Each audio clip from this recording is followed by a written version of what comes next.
kahit imposible, tandaan mo, gagawin ng Diyos para sa iyo. Kahit parang imposible para sa kabuhayan mo, para sa relasyon mo, para sa pangarap mo, para sa kalusugan mo, gagawin ng Diyos.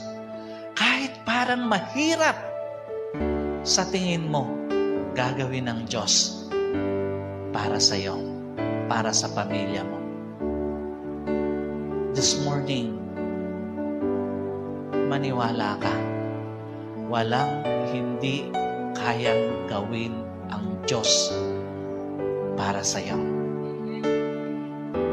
Maniwala ka, today is the day of your freedom.